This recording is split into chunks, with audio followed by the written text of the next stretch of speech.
الحمد لله رب العالمين والصلاة والسلام على سيد المرسلين وعلى آله وأصحابه ومن تبعهم بإحسان إلى يوم الدين وبعد.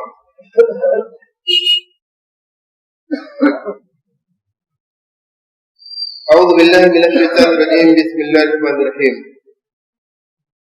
زين للناس حب الشهوات من النساء والبنين والقناطير المقنطرة من الذهب والفضة والخيل المسومة والأنعام والحرث ذلك متاع الحياة الدنيا والله عنده حسن المآب.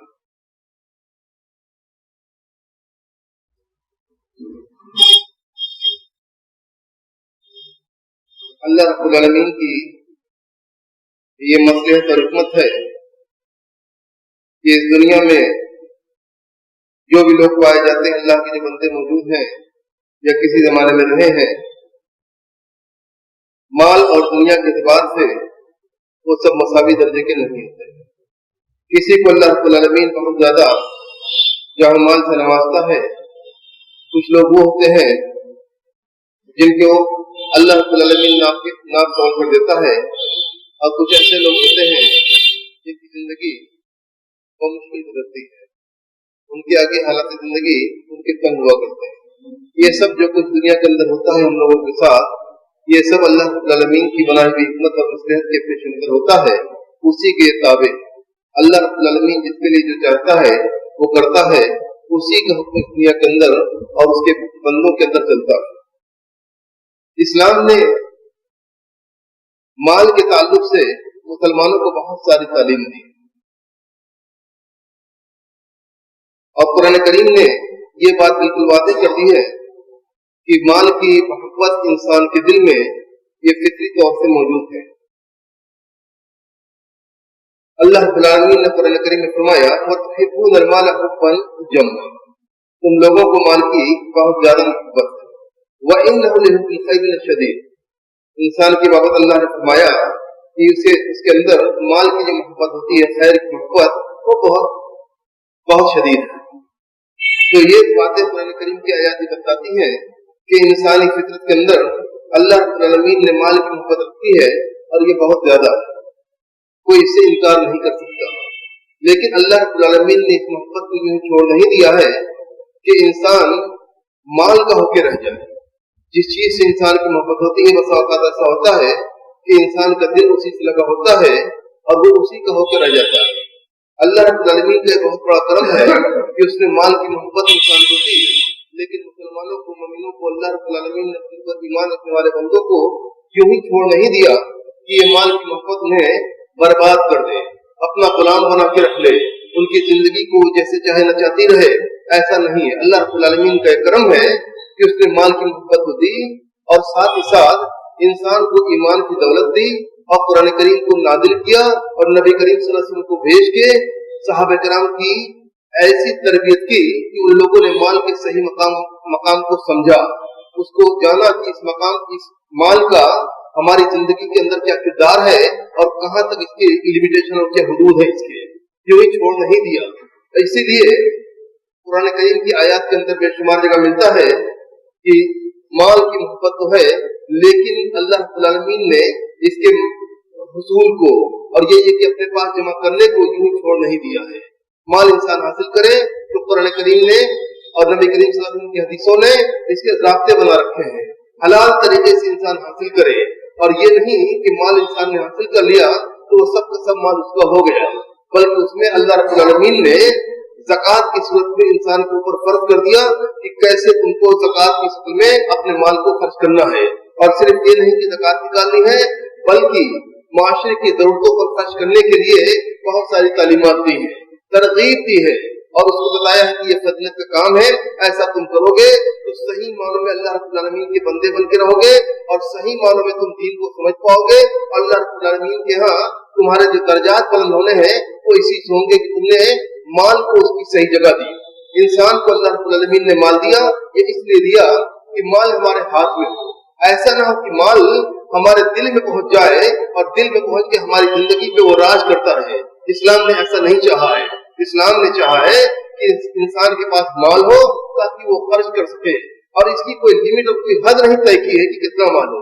انسان کو آگے رکھ اللہ رب العالمین نے दौलत के हुसूल के रास्ते खोले हैं तो इंसान मेहनत और काविश करता रहे और जितनी भी दौलत अल्लाह रब्बुल आलमीन उसे दे सबको वो हासिल करे, यहाँ तक कि वो दुनिया का सबसे बड़ा रईस बन जाए तो वो भी अल्लाह रब्बुल आलमीन कुरान करीम ने उसके ऊपर कोई इतराज नहीं किया। वो सबसे बड़ा अमीर बन सकता है, लेकिन माल को हासिल करना है, जायज जराये से हासिल करना है और फिर उसके अंदर जो हुकूक है उनको अदा करना है। सोसाइटी की जरूरियात को समझना है, माल का गुलाम और बंदा बनकर नहीं रहना है। माल को इंसान के हाथ में इसलिए है कि वो उसे खर्च कर सके। सोसाइटी की जरूरतें होती हैं, माशरे की जरूरतें होती हैं, इंसान के आइली और खानदान की जरूरतें होती हैं, इंसान की निजी जरूरतें होती हैं, उसके अहल वयाल की, उसके आबा की, सबको वो पूरा करे और जायज तरीके से पूरा करे, इसराफ से वो बचता रहे। कहीं भी ऐसी सूरत न हो कि इसराफ से काम ले। तो इंसान के हाथ में माल हो, इंसान के दिल में माल घुस के इंसान के ऊपर वो राज न कर सके, ये अल्लाह रब्बुल आलमीन ने चाहा है। इंसान यानी माल इंसान का खादिम रहे, ये नहीं कि इंसान माल का खादिम बन जाए, उसके पास माल तो हो जाए वो माल की गुलामी करता रहे। और ये इस चीज को हमें समझना है। नबी करीम सल्लल्लाहु अलैहि वसल्लम की हदीसों को हम देखेंगे तो बहुत वाज़ेह तरीके से हम समझ सकेंगे कि अल्लाह ने हमसे क्या चाहा है, माल से हमारा ताल्लुक क्या हो, एक मुसलमान के, एक मोमिन का माल के तय नजरिया क्या हो, हमारी फिक्र कैसी हो, कहाँ तक हम उसको समझे। ये चीजें कुरान करीम की आयत के जरिए और नबी करीम सल्लल्लाहु अलैहि वसल्लम ने अपनी हदीसों के जरिए बिल्कुल वाज़ेह कर दिया है। हदीसें बहुत कसरत मिलती है, इसके अंदर बताया गया है कि माल को किस अंदाज में हमें इकट्ठा करना है, कहाँ का खर्च करना है और किन रास्तों के अंदर हम खर्च करें और कहाँ न खर्च करें, किन सूरतों के अंदर हम खर्च न करें। होता यह है सोसाइटी के अंदर कि जो लोग रईस हो जाते हैं, जिनको अल्लाह रब्बुल आलमीन दौलत देता है और बेपनाह दौलत देता है, तो उनकी बसा औकात में उसी के गुलाम बन के रह जाते हैं और चाहते हैं कि वो माशरे के अंदर तकलीफ के अंदर जाए। शादी ब्याह का कोई मौका हो तो अपने ही मुकाबिल के लोगों से, अपने ऊंचे लोगों से, यानी माल के एतबार से जो उनके हम पल्ला है या उनसे ऊपर है, उन्हीं से हम बातें करें, उन्हीं के साथ हम बैठें, उन्हीं के साथ दस्तरखान पर खाना तनाउल करें। ये चीजें देखने को मिलती हैं जो बहुत ही मायूब है। माल के एतबार से इम्तियाज इस दुनिया के अंदर नहीं होना चाहिए। सबको अल्लाह रब्बुल आलमीन ने अपना बंदा बना के रखा है, कोई इस माल की गुलामी न करे, ये इस्लाम ने हमसे चाहा है। बहुत मशहूर हदीस आप लोगों ने सुना है और बारहा सुनते हैं, जिसके अंदर तस्बीह और तहमीद की और तहलील की, यानी सुभान अल्लाह का नाम, अल्हम्दुलिल्लाह का नाम, अल्लाह अकबर का नाम, इसकी फजीलत का जो बयान मिलता है तो उसमें एक बहुत मशहूर हदीस मिलती है कि बात गरीब मुहाजिरीन सहाबा नबी करीम सल्लल्लाहु अलैहि वसल्लम की खिदमत में हाजिर होते हैं और अल्लाह के रसूल सल्लल्लाहु अलैहि वसल्लम से अर्ज करते हैं, ज़हब अहल उसूल बिल उजूर वल नईम अल मुकीम युसल्लूना कमा नुसल्ली व नसूम कमा नसूम व यसमूना कमा नसूम व लहुम फज़ल अमवाल यहुजूना बिहा व यहतमिरून व युजाहिदून व यतसद्दक़ून। वो आते हैं नबी करीम सल्लल्लाहु अलैहि वसल्लम से अर्ज करते हैं कि अल्लाह के रसूल, ये जो दौलत वाले लोग हैं, दौलतमंद लोग हैं, सारा अजर वही ले गए। यानी मामला यह है कि साहबे कराम किस नजरिए से माल को देखते थे और माल वालों को देखते थे। जिसका माल होता था वो अपने माल को कैसे लेता था कि अल्लाह की नेमत है तो इसको कैसे असर करना है, और जिसके पास माल होता था, जिसके पास नहीं है, जो गरीब लोग हैं, उनकी तरफ कैसी निगाह से देखते थे। इसको इस हदीस से हम समझें, ये बेहद मुफीद हदीस। अगर इस माल को हम समझ सकते हैं कि इस्लाम ने किस नजरिए को देना चाहा है मुसलमानों को, तो गरीब लोग आते हैं अल्लाह के रसूल की खिदमत में और कहते हैं कि ये लोग जो मालदार लोग हैं, सारा अजर तो वही ले गए, जन्नत के अंदर आला मकाम तो वही लोग पाएंगे, इसलिए कि हम लोग नमाज पढ़ते हैं तो वो लोग भी नमाज पढ़ते हैं, रोजा हम रखते हैं तो वो भी रखते हैं। लेकिन मामला यह है कि अल्लाह रब्बुल आलमीन ने हमको माल नहीं दिया है, हम फकीर और गरीब लोग हैं, और ये लोग जो है, ये गरीब लोग, इनके पास अल्लाह रब्बुल आलमीन ने दौलत दी है, ये इस दौलत के जरिए हज करते हैं, उम्रा करते हैं और जिहाद में सब करते हैं, और इसी तरह वो सदका और खैरात करते हैं। जाहिर है जिसके पास माल होगा उसी पर अल्लाह रब्बुल आलमीन ने हज को फर्ज किया है, वो हज भी करेगा, उम्रा भी करेगा। और जब सोसाइटी की जरूरत आती है, मुसलमानों के ऊपर यह है कि वो उनको जिहाद में निकलना है। उस जमाने में काफिले निकलते थे, तो उस काफिले के साथ सामान का, सवारी का इंतजाम करना होता था। ये कौन लोग करते थे? ये जो रईस मुसलमानों के अंदर जो दौलतमंद थे, वही ये लोग किया करते थे। ये गरीब लोग नहीं कर सकते थे, तो इनके दिल के अंदर ये हसरत होती थी, काश हमारे पास माल होता तो हम भी ऐसा ही करते, हम भी अल्लाह के रास्ते में सर्व करते इस माल को, तो हमको भी सवाब मिलता। यानी दोनों सोसाइटी का फर्क समझे।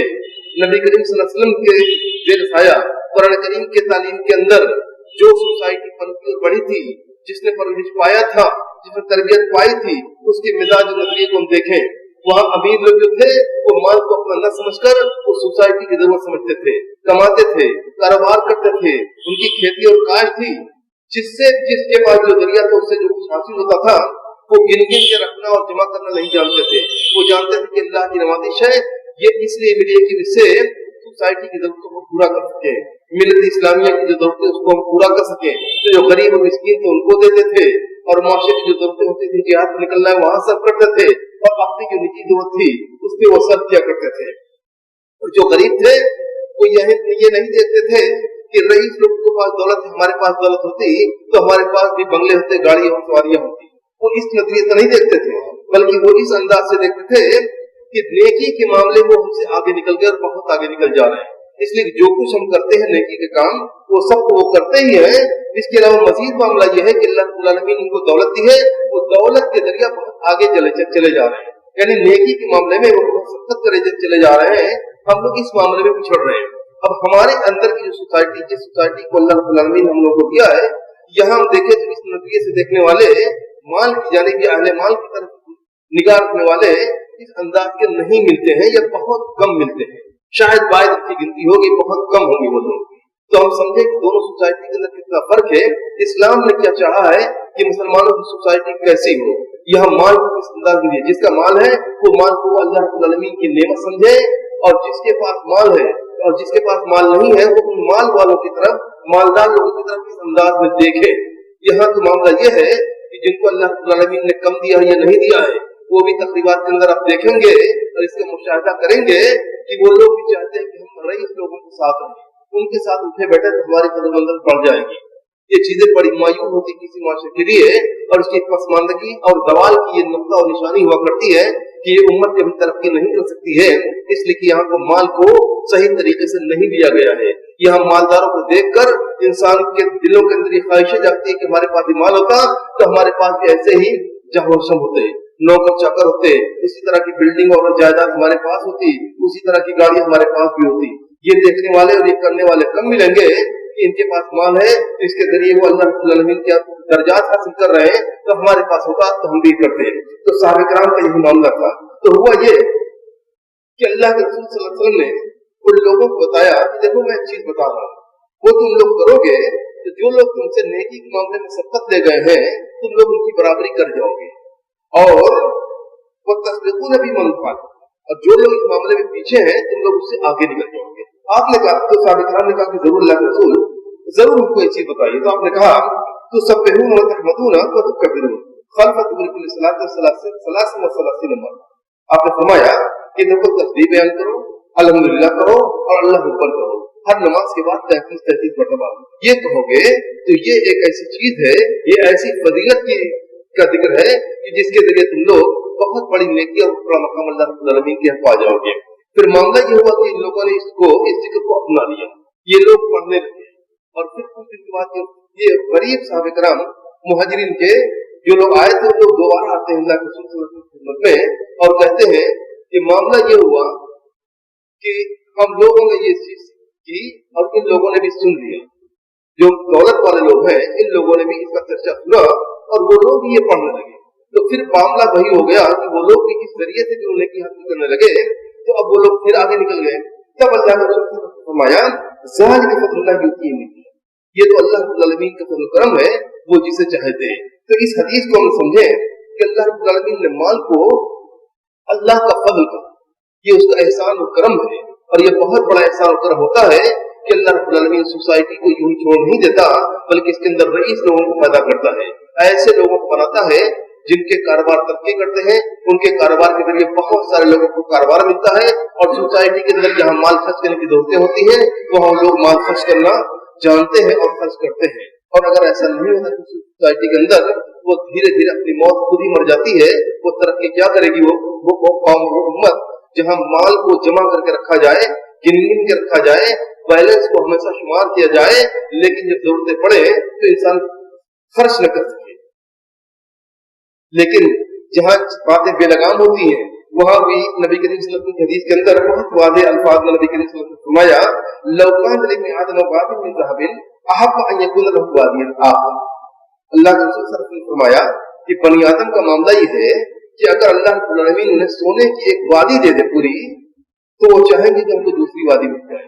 यानी बेलगाम अगर इंसान की फितरत को छोड़ दिया जाए तो मामला यही होगा, एक वादी मिल गई, दूसरी वादी वो चाहने लगेगा, बस नहीं करेगा, खर्च नहीं करेगा। वलन यमलफाहु युतरा, लेकिन मामला यह है कि इंसान के मुंह को सिर्फ मिट्टी भर सकती है। यानी इंसान की अगर चाहते बेलगाम हो गई, ख्वाहिशें उसकी ऐसे ही मचलती रही और वो दौलत हासिल करता चला गया, वो दौलत का गुलाम बन के रह गया, तो ऐसी सूरत में स्वयं मौत है जो उसके ऊपर लगाम लगा सकती है। नहीं तो वो माल को हासिल करेगा, उसे गिन गिन के रखेगा, अपने दौलत बैलेंस को शुमार करता रहेगा और किसी मंजिल पर वो नहीं रुकेगा। बड़ा से बड़ा रईस बन जाएगा, फिर भी उसकी निगाहें अपने से ऊपर के रईसों पर होंगी कि हम वहां तक नहीं पहुंचे, वहां तक पहुंचना है, लेकिन उस सोसाइटी की जरूरतों को नहीं समझ सकेगा। इसलिए अल्लाह के रसूल सल्लल्लाहु अलैहि वसल्लम हदीसों के अंदर और कुरान करीम के अंदर अल्लाह रब्बुल आलमीन ने फरमाया अल-हाकुम तकासुर हत्ता ज़ुरतुमुल मकाबिर, ये माल की कसरत ने तुमको हिला करके रखा है। यानी इंसान जब बेलगाम हो जाता है, उसके आगे दीन और ईमान की कोई बात नहीं बचती है, तो वो दुनिया को उसको इस तरह से लगता है कि जितना भी उसके पास अल्लाह रब्बुल आलमीन देता है, मजीद की वो तलाश में अपने आप को हैरान परेशान रखता है, उसी में सरगर्दा रहता है और कहीं भी वो बस नहीं करता। अल्लाह रब्बुल आलमीन ने चाहा है कि हम माल को हासिल करें, जाहिर बात से हासिल करें, और जो कुछ अल्लाह रब्बुल आलमीन मेहनत और काबिज के बाद बंदों को नवा दे, उसमें गरीबों की हक़ों को पहचाने, सोसाइटी की जरूरतों को समझे और अपने ऊपर लगाम लगा करके तराज से काम ले। ये नहीं कि वो ऊपर ही देखता रहे, जो भी अल्लाह रब्बुल आलमीन दे उस पर वो शुक्रगुजार बनते रहे, ये बेहद जरूरी चीज है। वो आपको दावाना अल्हम्दुलिल्लाह रब्बिल आलमीन।